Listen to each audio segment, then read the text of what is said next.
là, nous ne sommes plus en 1793, nous sommes en 1450. Cela fait près de 20 ans que Jeanne d'Arc est morte. Et en 1450, Charles VII, le roi de France, est âgé de 47 ans. Son fils, le dauphin Louis, en a 27.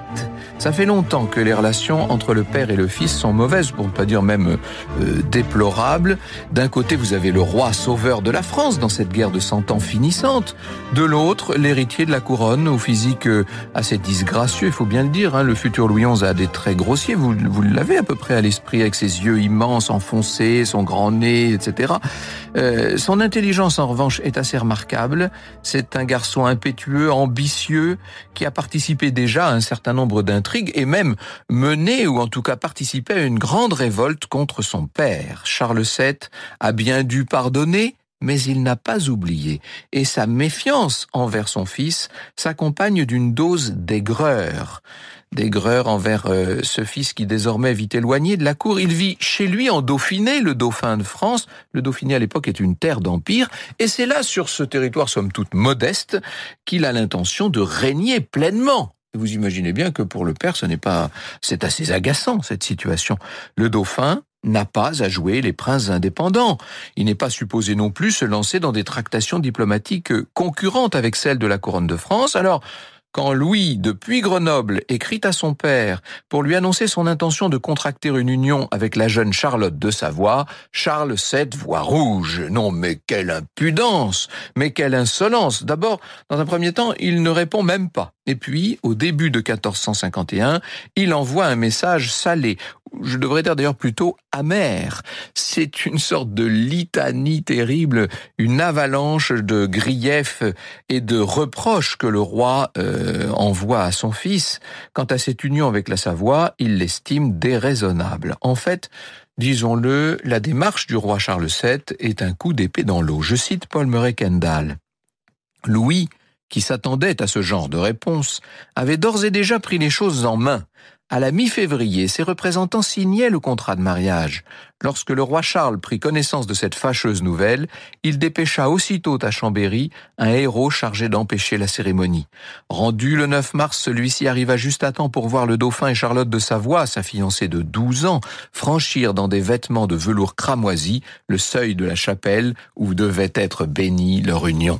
Donc, un échec pour le roi Charles VII, qui est assez dépité d'apprendre cela et qui compte bien répondre à ce qu'il regarde comme le plus grave des affronts. Pour autant, il ne se précipite pas. Il ne s'est jamais précipité, Charles, vous savez.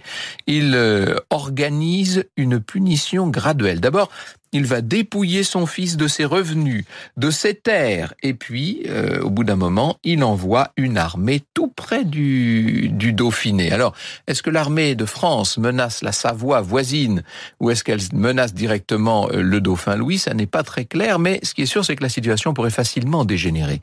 Louis se prépare à se défendre, tout en tentant de calmer son père. Il feint de ne pas comprendre pourquoi on le menace de cette manière, et la tension monte, d'autant que la Savoie, qui se doit d'assurer sa survie, abandonne Louis au profit de son puissant père. Ça, c'était couru d'avance. Un conflit armé paraît désormais probable. Et puis soudain, un événement qui vient tout changer. Figurez-vous que les Anglais repassent à l'action en Guyenne. Et oui, la guerre de 100 ans n'est pas tout à fait terminée. Pour Charles VII, il n'y a même pas à tergiverser. Il faut d'abord et avant tout gérer l'urgence, diriger ses troupes vers Bordeaux, ce qui veut dire que le dauphin s'en tire, qu'il s'en tire pour le moment. Franck Ferrand sur Radio Classique. Ces derniers soubresauts de la guerre de 100 ans occupent le roi pendant quelques mois, mais cette période-là n'est pas mise à profit par le dauphin pour apaiser les choses. Il lance de nouvelles intrigues diplomatiques et militaires en Italie, en Savoie, qui crispent un peu plus la cour de France. Louis a beau jeu, dès qu'il peut, d'avancer pendant que son père est complètement occupé par ce qui se passe en Guyenne. On peut parler d'une exaspération mutuelle, si vous voulez. Et de nouveau, Louis, qui se sent menacé, tente de dialoguer.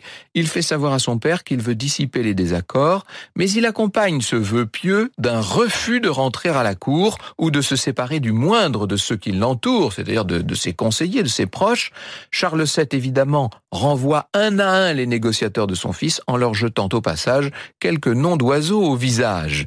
Louis devait s'attendre à affronter une armée qui, tôt ou tard, s'emparerait de lui, nous dit Joël Blanchard. Les chroniqueurs parlent d'ailleurs de sa terreur d'être cousu dans un sac. Il en rêvait la nuit, le dauphin Louis. Et là, il va prendre une décision grave. Il décide de fuir. Seulement, dans quel refuge aller fuir? Sous quelle aile se placer? Pendant un temps, il pense partir en croisade au service du pape, et puis il se dit que non, il sera peut-être mieux accueilli en Angleterre, et finalement, il pense à aller frapper à une autre porte, celle de son oncle, celle du puissant duc de Bourgogne, Philippe le Bon, à la tête de cette cour extraordinaire. Philippe le Bon, qui, ne l'oublions pas, est tout de même le plus grand rival du roi de France. Franck Ferrand sur Radio Classique. Été 1456, on est au mois d'août lorsque Charles VII met ses menaces à exécution et lance une offensive contre le Dauphiné pour son fils, pour Louis. Même si la perspective de laisser sa très chère terre conquise par le roi de France est un coup dur, évidemment, il n'y a pas de temps à perdre. Au matin du 30 août, on voit Louis revêtir des vêtements, un attirail qui laisse penser à tout le monde qu'il s'en va à la chasse. Il est habillé en chasseur, mais la réalité, c'est qu'il quitte le Dauphiné pour filer vers la Bourgogne par les routes les plus détournées possibles. Et en chemin, comme le relève Kendall, il écrit à son père. Il écrit à Charles VII. Comme vous savez, beaux oncles de Bourgogne a l'intention de bref aller sur le Turc à la défense de la foi catholique. Et ma volonté serait bien d'y aller moyennant votre bon plaisir. Je m'en vais par devers mon bel oncle pour savoir son intention et aussi lui prier qu'il se veuille employer à trouver le moyen que je puisse demeurer en votre bonne grâce, qui est la chose que je désire le plus au monde. Ah, il est incroyable. On a déjà l'impression d'assister aux grandes tractations du futur Louis XI. Pour la franchise, on repassera évidemment. À la mi-octobre, le jeune Louis retrouve donc son vieil oncle Philippe le Bon. À Bruxelles, alors ce sont des politesses à n'en plus finir, c'est la véritable rencontre au sommet, accueil chaleureux de la part de l'oncle dans cette cour extrêmement raffinée, non seulement la plus raffinée d'Europe à l'époque, mais peut-être l'une des plus belles cours du Moyen-Âge que celle de Bourgogne. Vous savez, ce grand croissant de Bourgogne qui régnait, qui illuminait littéralement l'Occident. D'ailleurs, on l'appelait le Grand-Duché d'Occident. Selon l'expression de Jean Favier, Louis est désormais un réfugié politique. Et c'est une position ambiguë pour lui, tout en faux semblant. Il doit constamment mentir. Il fait des politesses, bien entendu, se place dans la dépendance de son oncle. Et Philippe le pensionne assez pour signifier son pouvoir. Mais sans excès néanmoins. La liberté de Louis est limitée, disons-le. Il doit veiller à contenter autant que possible son oncle et sa famille. Mais c'est un homme habile, vous l'avez compris, très habile même. Il va lui-même créer un semblant de cour au château de Genappe. On est juste au nord de l'actuel Charleroi, un château prêté par son oncle où il s'astreint à rester autant qu'il peut, ce qui lui donne une autonomie, disons, relative. Il s'enquiert aussi de ce qui se passe chez son oncle afin d'y évaluer le rapport des forces et ne pas se compromettre par une maladresse. C'est un homme politique, le jeune Louis. C'est un homme méfiant, réaliste, extrêmement habile et qui va trouver dans son exil une forme d'équilibre. Certes, il a des moyens modestes, il a même, disons-le, l'air un peu pouilleux à côté de cette fabuleuse famille ducale, mais son prestige repose sur sa position et sur ses promesses d'avenir. Un jour, le plus tôt possible, il régnera sur la France très puissante. Il y pense sans cesse, il s'y prépare chaque jour. Il fait venir sa femme Charlotte, qui pendant de longs mois est restée en Dauphiné malgré les événements. Alors maintenant, Charlotte est une jeune femme. Elle a le devoir d'assurer la continuité de la dynastie des Valois, et d'ailleurs, elle va assez vite être enceinte. De plus, Louis poursuit ses activités diplomatiques autonomes, des activités très sensibles en Italie, en Angleterre, etc. Et c'est dans ce contexte que Charles est en train d'étudier, d'analyser la situation pour voir quel accommodement serait possible avec son fuyard de fils. Il en veut, Charles, beaucoup à son oncle, il en veut à Philippe le Bon, à qui il envoie des messages menaçants. Il se moque même de son manque de jugement en disant « Le duc de Bourgogne loge un renard qui lui mangera ses poulets ». C'est pas tout à fait faux, ça. Le temps passe et Charles VII vieillit. Le dauphin est inquiet de ce que ses agents lui rapportent. On prétend que le roi chercherait à faire de son cadet, à faire du prince Charles son héritier. Et néanmoins, les liens entre ce père terrible et ce fils qui ne l'est pas moins, les liens ne sont pas complètement rompus. Ils vont même reprendre des négociations de temps en temps. Oh, ça n'aboutit pas à grand-chose, je vous le dis tout de suite. Il y a un autre motif d'inquiétude pour Louis, c'est que, alors que la guerre menace entre la France et la Bourgogne, Philippe le Bon ne sait pas à quel point il peut avoir confiance en son tortueux neveu.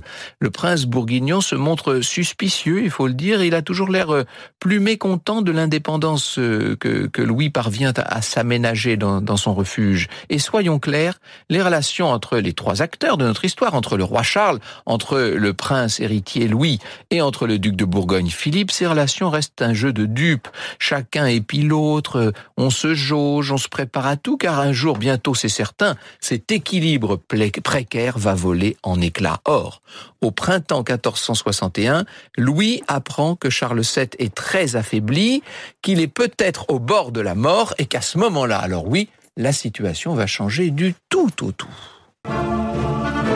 Franck Ferrand sur Radio Classique.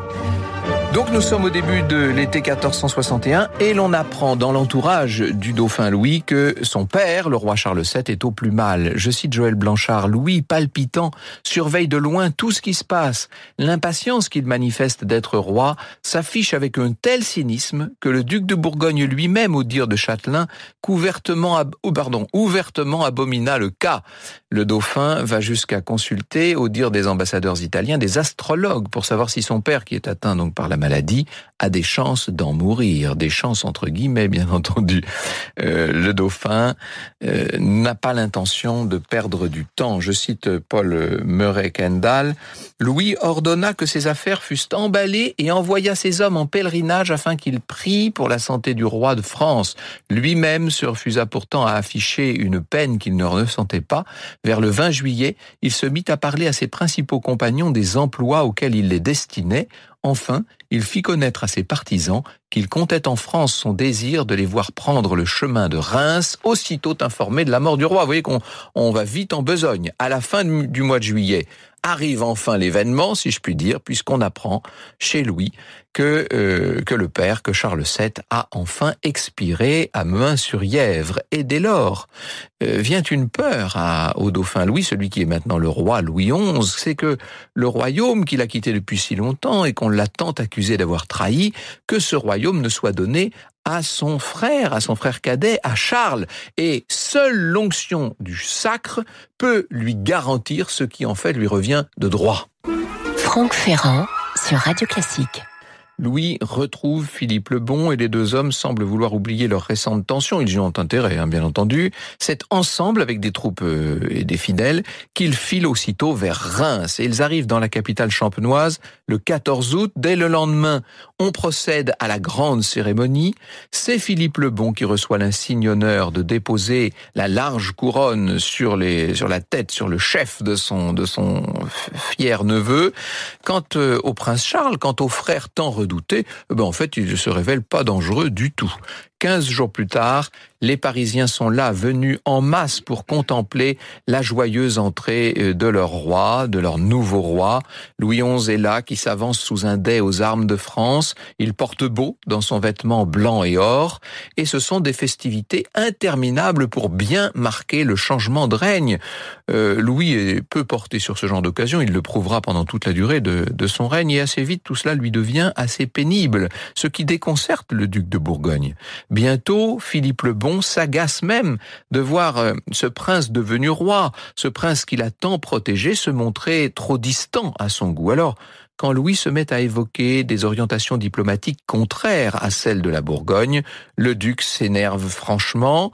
Ça va s'arranger, mais décidément, la discorde entre les deux hommes ne demande qu'à refaire surface. Et vous savez ce qu'il en sera, évidemment, avec le fils de Philippe. Pendant ce temps, dans les coulisses, tout le monde n'est pas ravi de l'arrivée du jeune roi. Que va faire le nouveau souverain? Est-ce qu'il va se venger de tous ceux qui entouraient son père et l'ont conseillé contre lui-même?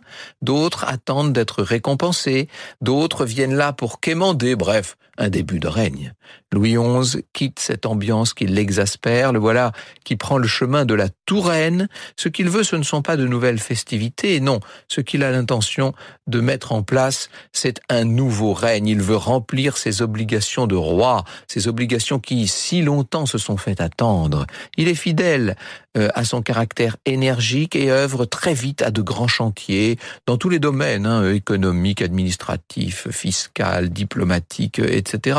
L'activité de Louis XI est tout à fait extraordinaire. Un certain nombre des conseillers du père, un certain nombre des conseillers de Charles VII sont écartés, bien entendu, écartés sans ménagement. On est en 1461, le roi, parce que maintenant nous pouvons l'appeler le roi, a 38 ans, et le règne qui commence est sans doute de ceux qui marqueront le plus l'histoire de France. Franck Ferrand sur Radio Classique. J'ai eu la chance de connaître Jean Favier, qui était le grand historien de cette période, qui a été le patron des archives de France, bien entendu. J'ai suivi pas mal de ses cours et de ses conférences. Je l'ai reçu à la radio un certain nombre de fois. Et je voudrais vous dire ce qu'il dit sur ce tout début du règne de Louis XI. Louis XI, dit-il, à 38 ans, depuis Louis VIII, aucun roi n'a tant attendu pour ceindre la couronne. Il a observé, il a gouverné, il a eu le temps de se préparer à ce qui sera son métier de roi. À Saint-Denis, avant même d'entrer dans Paris, il commence de prendre le contre-pied de son père. Il accorde au légat pontifical l'abrogation de la pragmatique sanction de 1438, cette constitution d'une église gallicane qui réduisait les droits du pape. En quelques jours, il révoque tous ceux qui sont pour lui les acteurs d'un passé dont il a souffert. On exile, on emprisonne, de nouveaux noms surgissent. Déjà, Louis XI se prend à pratiquer les gens, autrement dit, à les manipuler pour s'en servir. Il s'avise qu'en renvoyant les fidèles de son père, il a fait table rase de toutes les compétences